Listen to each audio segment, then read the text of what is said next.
हमारा आज का पाठ है जूझ। यह पाठ कक्षा 12वीं की हिंदी पुस्तक वितान में संकलित है। इस पाठ के लेखक हैं श्री आनंद रतन यादव जी। आनंद रतन यादव जी का जन्म 30 नवंबर 1935 कागल में हुआ।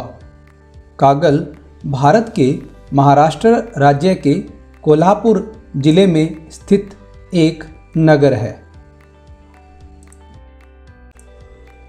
आनंद रतन यादव जी का 27 नवंबर 2016 को पुणे में निधन हो गया। पुणे भारत के महाराष्ट्र राज्य का एक महत्वपूर्ण शहर है।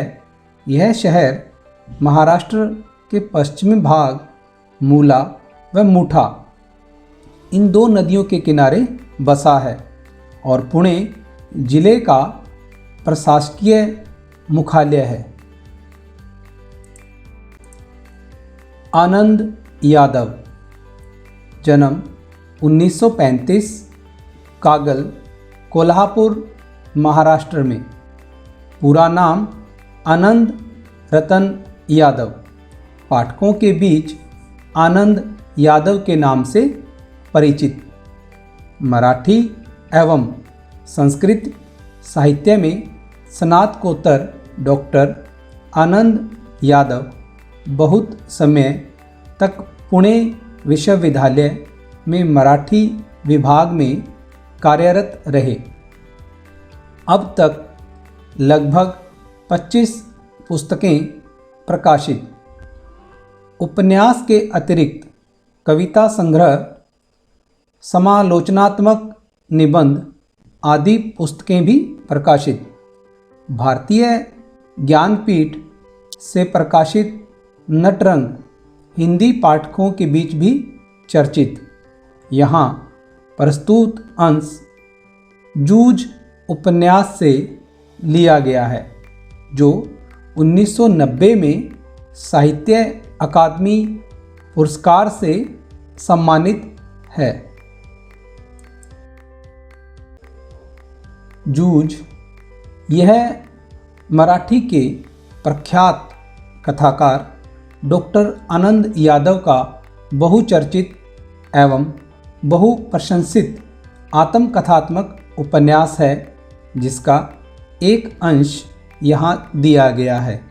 यह एक किशोर के देखे और भोगे हुए गंवई जीवन के खुरदरे यथार्थ और उसके रंगारंग परिवेश की अत्यंत विश्वसनीय जीवंत गाथा है। इस आत्मकथात्मक उपन्यास में जीवन का मर्मस्पर्शी चित्रण तो है ही, अस्त व्यस्त अलमस्त निम्न मध्यवर्गीय ग्रामीण समाज और लड़ते जूझते किसान मजदूरों के संघर्ष की भी अनूठी झांकी है। यहाँ लिए गए अंश में हर स्थिति में पढ़ने की लालसा लिए धीरे धीरे साहित्य, संगीत और अन्य विषयों की ओर बढ़ते किशोर के कदमों की आकुल आहट सुनी जा सकती है, जो निश्चय ही किशोर होते विद्यार्थियों के लिए हम कदम बन सकती है। आनंद यादव जूझ। पाठशाला जाने के लिए मन तड़फता था, लेकिन दादा के सामने खड़े होकर यह कहने की हिम्मत नहीं होती कि मैं पढ़ने जाऊंगा। डर लगता था कि हड्डी पसली एक कर देगा, इसलिए मैं इस ताक में रहता कि कोई दादा को समझा दे।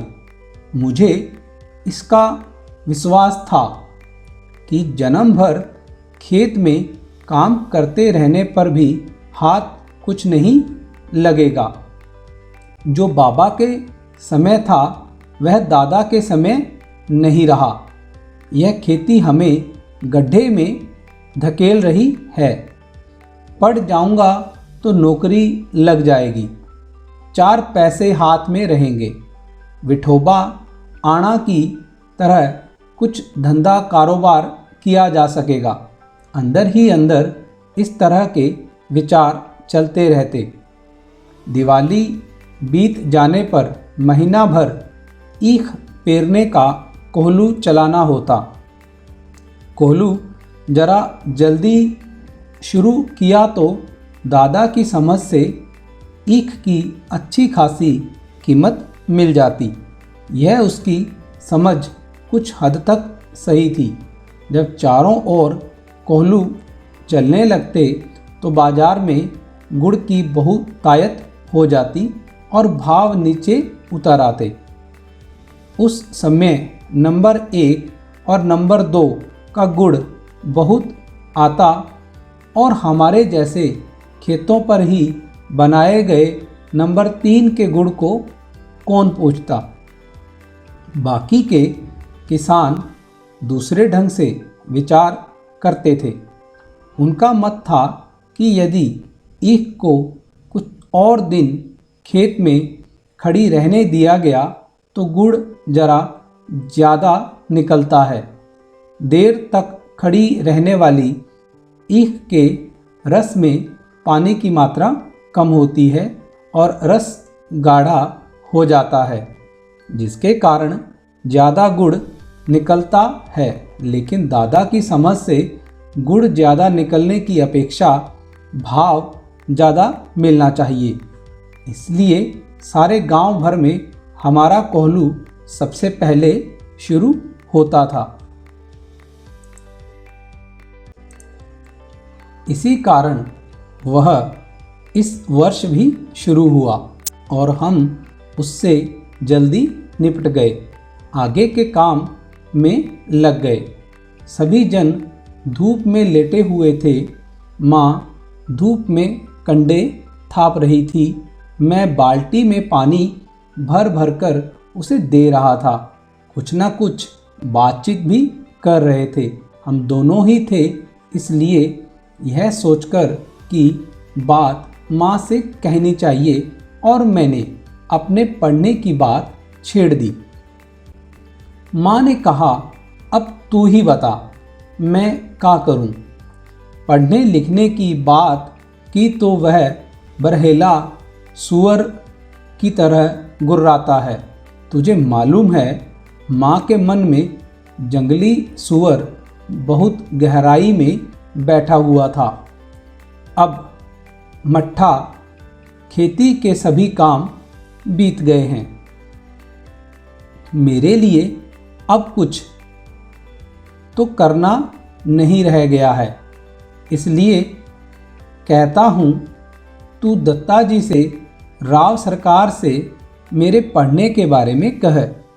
आज ही रात को उनके यहाँ चलेंगे। मैं चलूँगा तेरे साथ। तू उन्हें सब कुछ समझाकर बता दे तो वे दादा को ठीक तरह से समझा सकेंगे।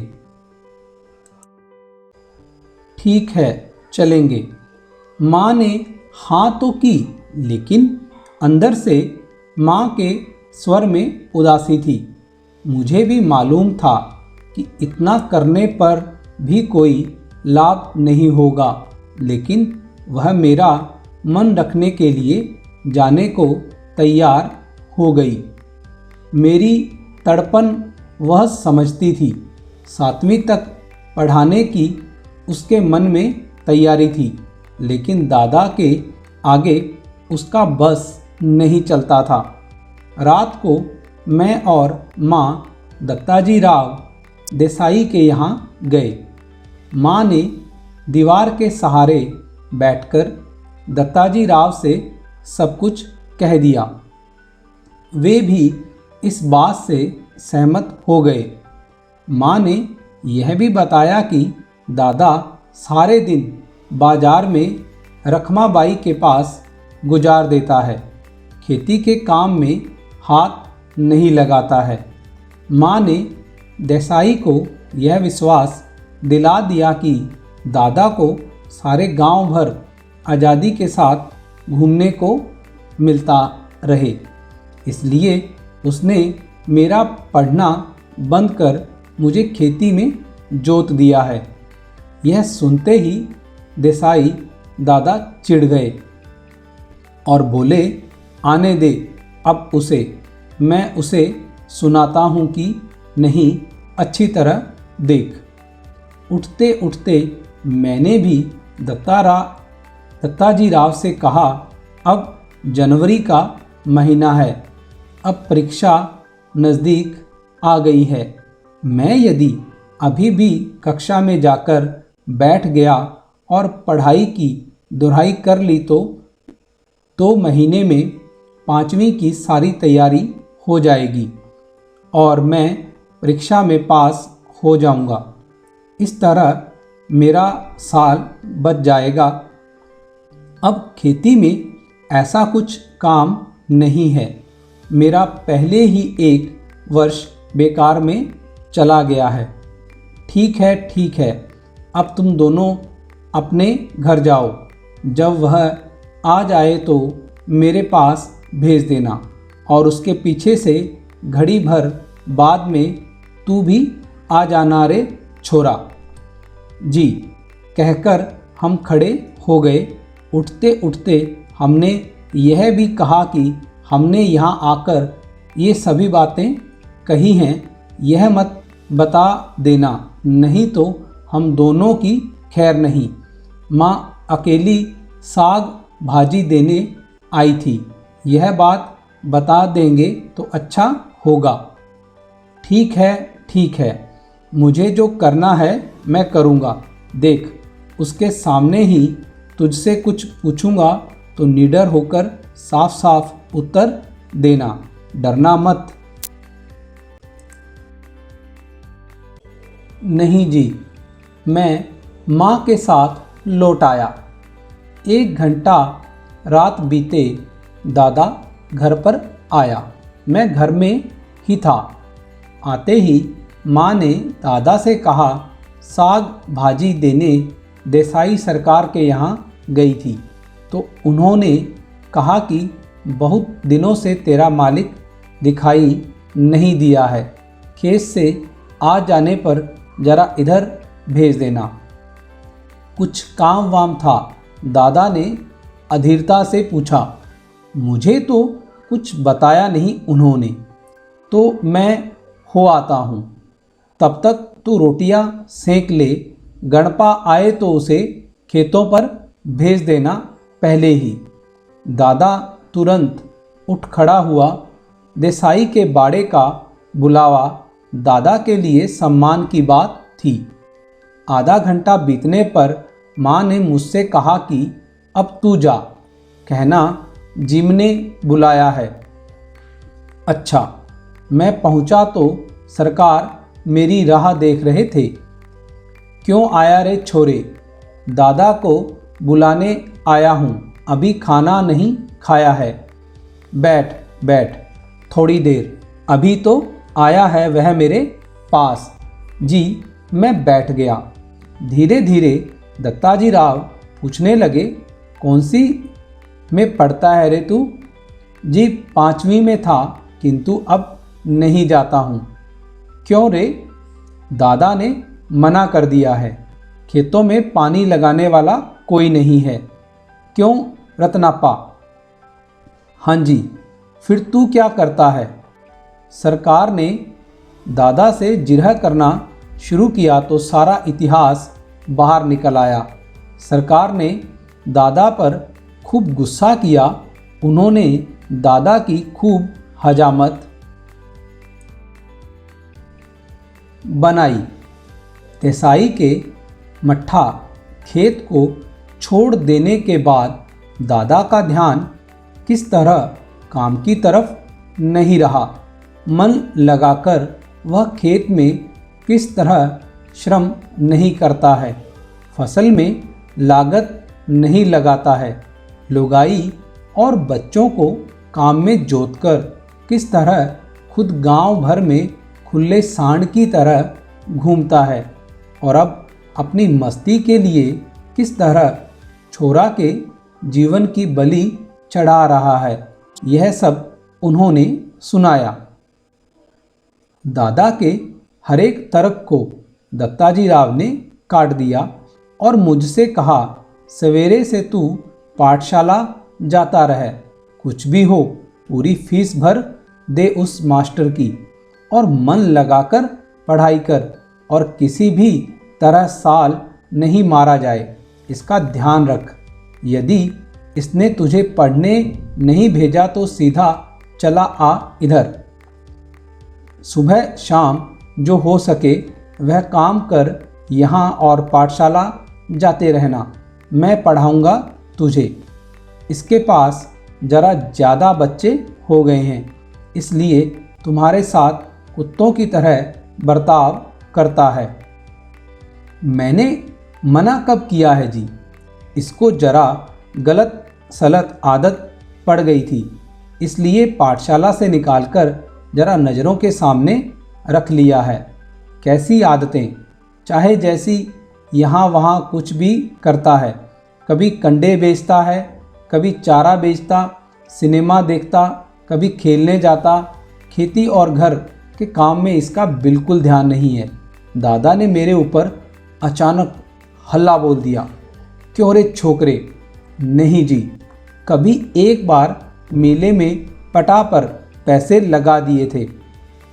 दादा तो कभी भी सिनेमा के लिए पैसे नहीं देते हैं, इसलिए खेत पर गोबर बीन बीन कर माँ से कंडे थपवा लिए थे और उन्हें बेचकर ही कपड़े भी बनवाए थे। उसी समय एक बार सिनेमा भी गया था, मैंने भी झूठ सच मिलाकर ठोंक दिया। अब यह सब बंद कर और सिर्फ पढ़ाई में मन लगा। ना पास नहीं हुआ है कभी। नहीं जी, पाठशाला जाना ही बंद करा दिया, इसलिए परीक्षा में नहीं बैठा हूँ। अच्छा, अब तू घर जा और सवेरे से पाठशाला जाने लग। जी, मैं उठ खड़ा हुआ। बाहर निकलते निकलते मैंने सुना, अरे बच्चे की जात है, एकाध वक्त सिनेमा चला गया तो क्या हुआ, एकाध बार खेलने में लग गया तो क्या हुआ, इस बात पर उसका पढ़ना लिखना बंद कर देना है क्या? जी, आप कहते हैं तो भेज देता हूँ कल से, देखते हैं एकाध वर्ष में कुछ सुधार हो जाए तो, दादा ने मन मारकर कहा। इस समय उसका कोई बस नहीं चला था। खाना खाते खाते दादा ने मुझसे वचन ले लिया, पाठशाला 11 बजे होती है, दिन निकलते ही खेत पर हाजिर होना चाहिए, 11 बजे तक पानी लगाना चाहिए, खेत पर से सीधे पाठशाला पहुंचना, सवेरे आते ही पढ़ने का बस्ता घर से ले आना, छुट्टी होते ही घर में बस्ता रखकर सीधे खेत पर आकर घंटा भर ढोर चराना और कभी खेतों में ज़्यादा काम हुआ तो पाठशाला में गैर हाजिरी लगाना। समझे? मंजूर है का? हाँ, खेत में काम होगा तो गैर हाजिर रहना ही चाहिए। मैं ऐसे बोल रहा था मानो मुझे सारी बातें मंजूर हैं। मन आनंद से उमड़ रहा था। हाँ, इतना मंजूर हो तो पाठशाला जाना, नहीं तो यह पढ़ना लिखना किस काम का। मैं सवेरे शाम खेतों पर आता रहूँगा ना। हाँ, यदि नहीं आया किसी दिन तो देख, गांव में जहाँ मिलेगा वहीं कुचलता हूँ कि नहीं तुझे। तेरे ऊपर पढ़ने का भूत सवार हुआ है, मुझे मालूम है, बालिस्टर नहीं होने वाला है तू। दादा बार बार कुरकुर कर रहा था। मैं चुपचाप गर्दन नीची करके खाने लगा था। रोते धोते पाठशाला फिर से शुरू हो गई। गर्मी सर्दी हवा पानी वर्षा भूख प्यास आदि का कुछ भी ख्याल न करते हुए खेती के काम की चक्की में 11 से 5 बजे तक पिसते रहने से छुटकारा मिल गया। उस चक्की की अपेक्षा मास्टर की छड़ी की मार अच्छी लगती थी। उसे मैं मज़े से सहन कर लेता था। दोपहरी भर की कड़क धूप का समय पाठशाला की छाया में व्यतीत हो रहा था। गर्मी के 2 महीने आनंद में बीत गए। फिर से 5वीं में जाकर बैठने लगा। फिर से नाम लिखवाने की ज़रूरत नहीं पड़ी। 5वीं नापास की टिप्पणी नाम के आगे लिखी हुई थी। वह 5वीं के ही हाजिरी रजिस्टर में लिखा रह गया था। पहले दिन कक्षा में गया तो गली के 2 लड़कों को छोड़कर कोई भी पहचान का नहीं था। मेरे साथ के सभी लड़के आगे चले गए थे। मेरी अपेक्षा कम उम्र के और मैं जिन्हें कम अकल का समझता था उन्हीं के साथ अब बैठना पड़ेगा। यह बात कक्षा में पहुंचने पर समझ में आई। मन खट्टा हो गया। बाहरी अपरिचित जैसा एक बेंच के एक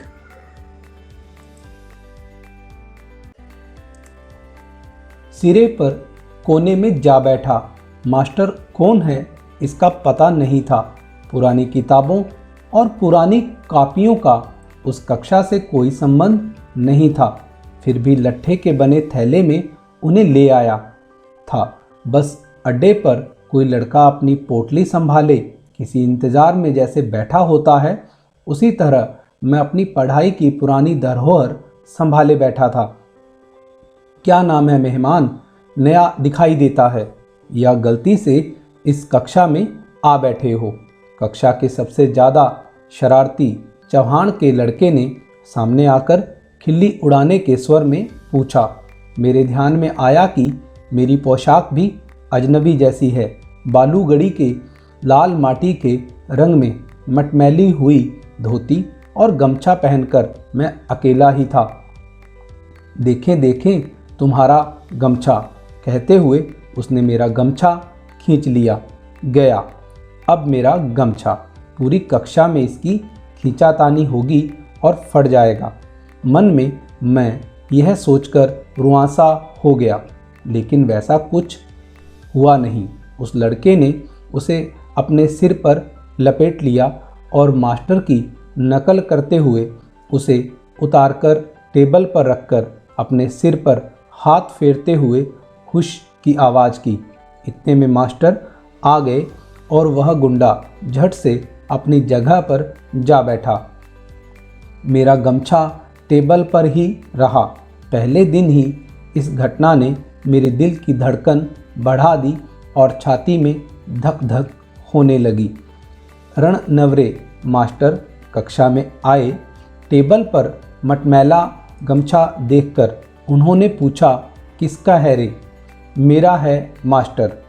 तू कौन है? मैं जकाते। पिछले साल फेल होकर इसी कक्षा में बैठा हूँ। गमछा ले जा पहले। उसने छड़ी से मेरा गमछा उठाकर नीचे डाल दिया। मैं उसे उठाने गया तो कहा, यहाँ क्यों रखा है मूर्खों की तरह? मैंने नहीं रखा मास्टर, उस लड़के ने मेरे सिर से छीन लिया और यहाँ रख दिया है। यह चौहान का बच्चा बिना बात के उठक पटक करता है। कहते हुए मास्टर उस लड़के की ओर चले गए। मास्टर ने मेरे बारे में और भी पूछताछ की और वामन पंडित की कविता पढ़ाने लगे।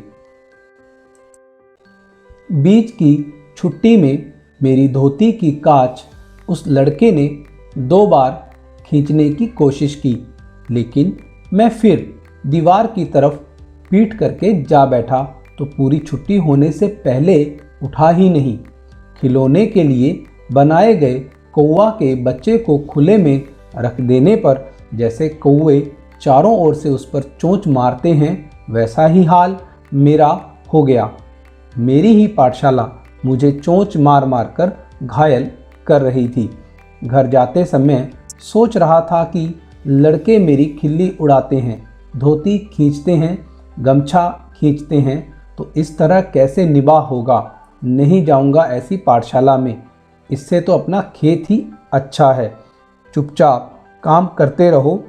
गली के 2 ही लड़के हैं कक्षा में, वे भी मुझसे भी कमज़ोर हैं, वे क्या मदद करेंगे। मन उदास हो गया। चौथी से 5वीं तक पाठशाला अपनी लगती थी, लेकिन अब वह एकदम पराई पराई जैसी लगने लगी है। अपना वहाँ कोई नहीं है।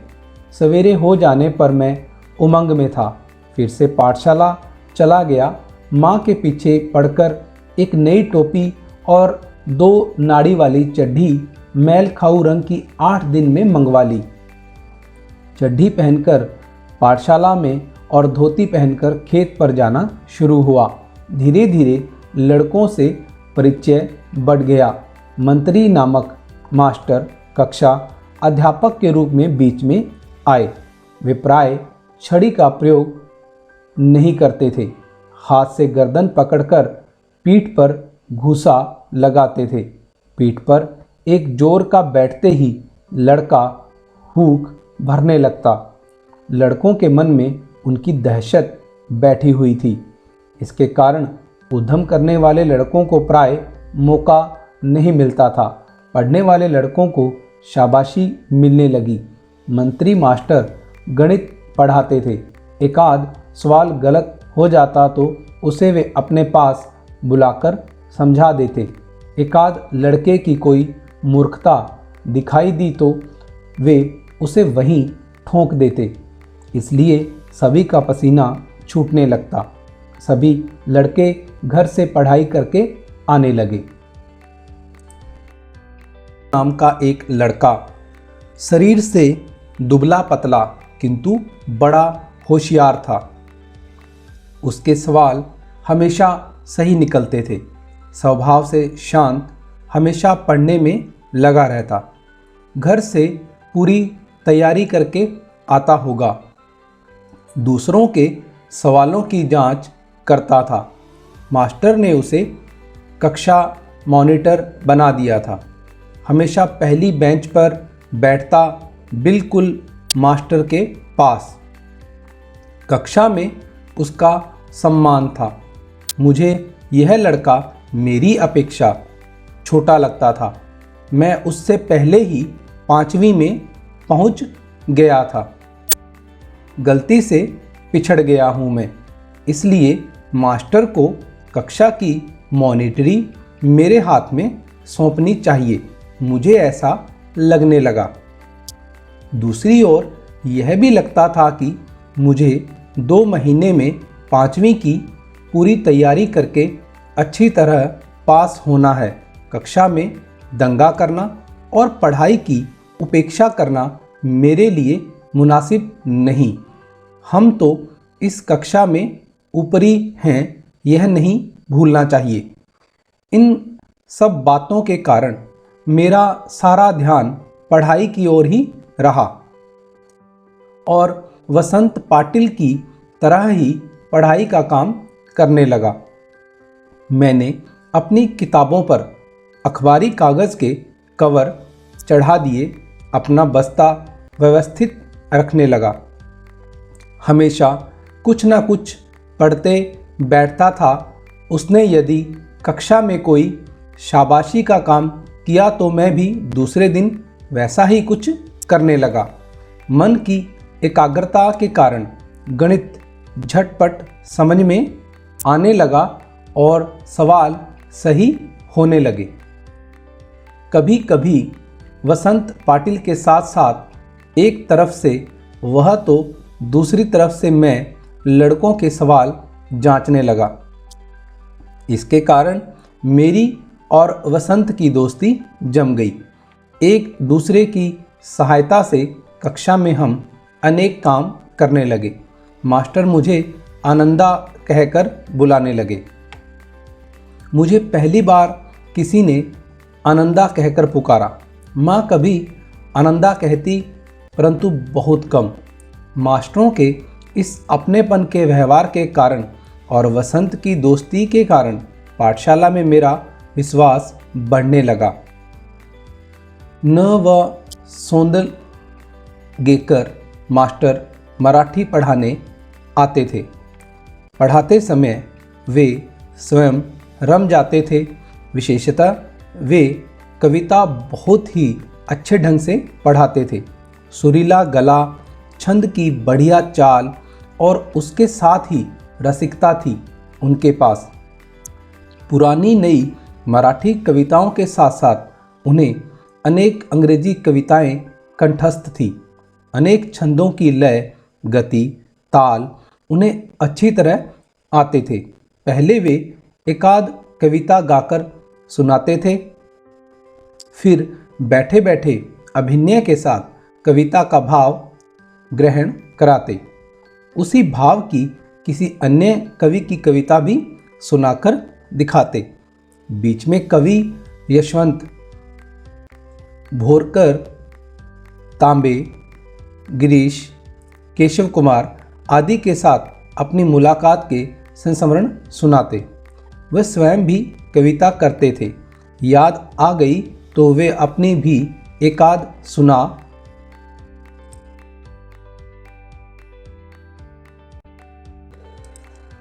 देते। यह सब सुनते हुए, अनुभव करते हुए मुझे अपना भान ही नहीं रहता था। मैं अपनी आँखों और कानों में प्राणों की सारी शक्ति लगाकर, दम रोककर मास्टर के हाव भाव, ध्वनि, गति, चाल और रस पीता रहता। सुबह शाम खेत पर पानी लगाते हुए या ढोर चराते हुए अकेले में खुले गले से वे सारी कविताएं मास्टर के ही हाव भाव, यति गति और आरोह अवरोह के अनुसार ही गाता। उन कविताओं के अर्थों से खिलता हुआ मैं आगे पीछे आता जाता था। मास्टर जिस प्रकार बैठे बैठे ही अभिनय करते थे, मैं पानी लगाते लगाते वैसा अभिनय करता था। क्यारियाँ पानी से कब की भर गई हैं, इसका भान भी नहीं रहता था। मास्टर की चाल पर दूसरी कविताएं भी पढ़ी जा सकती हैं, इसका पता भी मुझे उसी समय चला। इन कविताओं के साथ खेलते हुए मुझे दो बड़ी शक्तियाँ प्राप्त हुई। पहले ढोर चराते हुए, पानी लगाते हुए, दूसरे काम करते हुए। अकेलापन बहुत खटकता था। किसी के साथ बोलते हुए, गपशप करते हुए, हंसी मजाक करते हुए काम करना अच्छा लगता था। हमेशा कोई ना कोई साथ में होना चाहिए, ऐसा लगता था। लेकिन अब अकेलेपन से कोई ऊब नहीं होती। मैं अपने आप से ही खिलने लगा। उल्टा अब तो ऐसा लगने लगा कि जितना अकेला रहूं उतना अच्छा। इस कारण कविता ऊंची आवाज में गाई जा सकेगी। किसी भी तरह का अभिनय किया जा सकेगा। कविता गाते गाते थुई थुई करके नाचा जा सकता था। मैं सचमुच ही नाचने लगता था। मैंने अनेक कविताओं को अपनी खुद की चाल में गाना शुरू किया। अनंत काणेकर की कविता, जिसकी पहली पंक्ति इस प्रकार है, चांद रात पसरीते पांढरी गया धरणीवरी, को मैंने मास्टर की चाल से अलग अपनी चाल में बिठाकर गाई। यह चाल एक सिनेमा के गाने के आधार पर थी। वह गाना केशव करणी जाति नामक छंद में था। उस कविता को मैं मास्टर की अपेक्षा ज़्यादा अभिनय के साथ गाता था। चेहरे पर कविता के भाव पैदा करने का प्रयत्न करता था। मास्टर को मेरा प्रयत्न इतना अच्छा लगा कि उन्होंने छठी 7वीं कक्षा के सभी लड़कों के सामने मुझे बुलाकर गवाया। पाठशाला के एक समारोह में भी उसे गवाया। इसके कारण मुझे लगा कि मेरे कुछ नए पंख निकल आए हैं। मास्टर स्वयं कविता करते थे। अनेक मराठी कवियों के काव्य संग्रह उनके घर में थे। वे उन कवियों के चरित्र और उनके संस्मरण बताया करते थे। इसके कारण ये कवि लोग मुझे आदमी ही लगने लगे थे। खुद सौंदलगेकर मास्टर कवि थे, इसलिए यह विश्वास हुआ कि कवि भी अपने जैसे ही एक हाड़ मांस का, क्रोध लोभ का मनुष्य ही होता है। मुझे भी लगा कि मैं भी कविता कर सकता हूँ। मास्टर के दरवाजे पर छाई हुई मालती की बेल पर मास्टर ने एक कविता लिखी थी। वह कविता और वह लता मैंने दोनों ही देखी थी। इसके कारण मुझे लगता था कि अपने आसपास, अपने गांव में, अपने खेतों में कितने ही ऐसे दृश्य हैं जिन पर मैं कविता बना सकता हूँ। यह सब कुछ अनजाने में ही होता रहता है।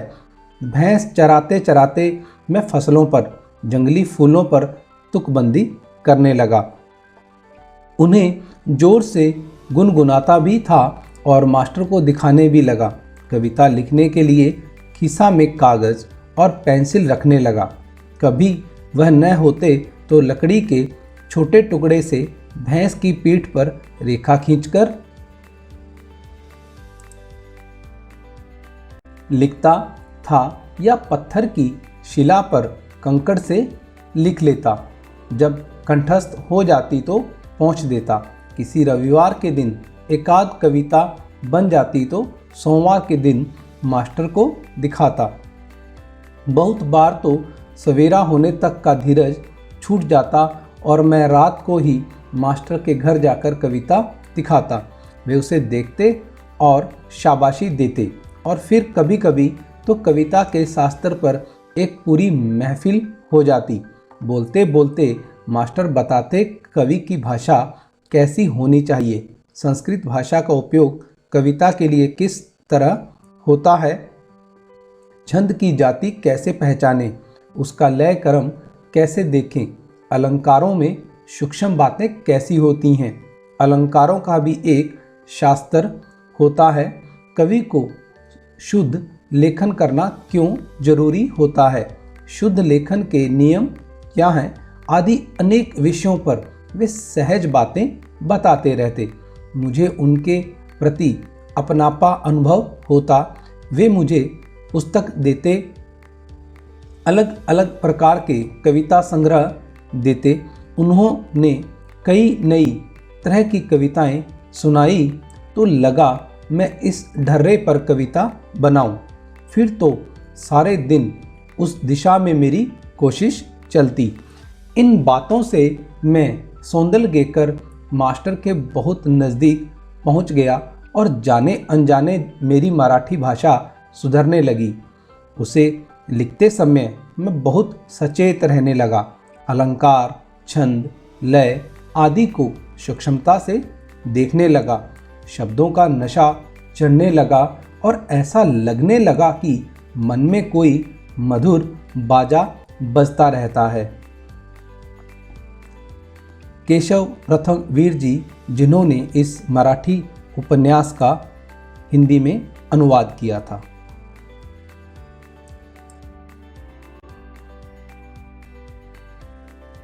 कक्षा 12वीं की पुस्तक वितान में संकलित जूझ पाठ आनंद रतन यादव जी द्वारा रचित है। अब हम इस पाठ का संक्षिप्त में अध्ययन करेंगे। रतन यादव जी द्वारा रचित पाठ जूझ एक बहुचर्चित एवं प्रशंसित आत्मकथात्मक उपन्यास का एक अंश है। इसमें एक किशोर के देखे और भोगे गए ग्रामीण जीवन का यथार्थ एवं विश्वसनीय चित्रण किया गया है। चौथी कक्षा पास कर 5वीं में प्रवेश लेने के बाद कथानायक लेखक आनंद जी को उसके पिताजी ने पाठशाला जाने से रोक दिया और खेती के काम में लगा दिया। परंतु उसे लगा कि जन्म भर खेती का काम करने पर भी कोई लाभ नहीं होगा। यदि पढ़ लिख कर नौकरी लग जाएगी तो भविष्य बन जाएगा।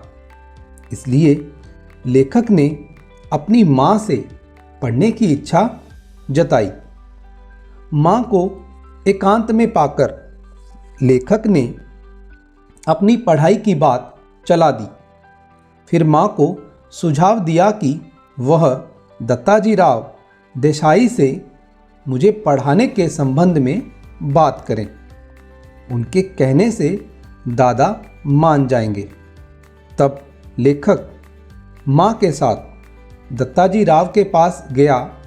वहाँ पर माँ ने कहा कि वह बेटे को आगे पढ़ाना चाहती हैं। उसने यह भी बताया कि उसका पति सारा दिन बाजार में रखमाबाई के पास गुजार देता है। खेती के काम में हाथ नहीं लगाता, सारा काम लड़के से करवाता है। उसके पति ने खुद को काम से बचने के लिए लड़के को पाठशाला जाने से भी रोक दिया। दादा की शिकायत सुनकर दत्ताजी राव को गुस्सा आ गया। उन्होंने कहा कि उसे मेरे पास भेज देना, मैं उसे आज अच्छी तरह से ठीक कर दूंगा, समझा दूंगा। दत्ताजी राव के कथनानुसार कथानायक की माँ ने दादाजी को राव जी के पास यह कहकर भेज दिया कि वह उनके घर साग भाजी देने गई थी, तो उन्होंने कहा कि अपने मालिक को मेरे पास भेज देना। तब दादा वहाँ पर तुरंत चला गया। दत्ताजी राव की योजना के अनुसार कुछ देर बाद लेखक भी वहाँ पर आ गया। तब दत्ताजी राव ने उसकी पढ़ाई के बारे में पूछा तथा पढ़ाई छोड़ देने पर दादा को जमकर फटकारा। इसके बाद उन्होंने बेटे को आगे पढ़ाने का निर्देश दिया, जिसे दादा ने मान लिया। घर आकर दादा ने शर्त रखी कि वह पाठशाला 11 बजे जाएगा। उससे पहले तथा पाठशाला से आने के बाद खेत का काम, पशु आदि चराने का काम भी करेगा। काम अधिक होने पर कभी कभी छुट्टी भी लेने पड़ेगी। लेखक ने यह सारी शर्तें मान ली। लेखक 5वीं कक्षा में जाकर बैठने लगा। कुछ शरारती लड़कों ने लेखक की खिल्ली उड़ाई, उसका गमछा खींचकर मेज पर पटक दिया। बीच में छुट्टी के समय उसकी धोती खींचने की कोशिश भी की। तब गणित के शिक्षक ने उन शरारती लड़कों को डांटा, फटकारा। कक्षा में वसंत पाटिल नाम का एक लड़का था जो लेखक से छोटा, शांत स्वभाव का था, परंतु पढ़ने में होशियार। लेखक ने उसके समान एकाग्रता रखकर पढ़ाई में मन लगाया। इससे गणित समझ में आने लगा और सवालों के सही उत्तर देने से शिक्षक भी खुश होकर इसे आनंदा नाम से पुकारने लगे।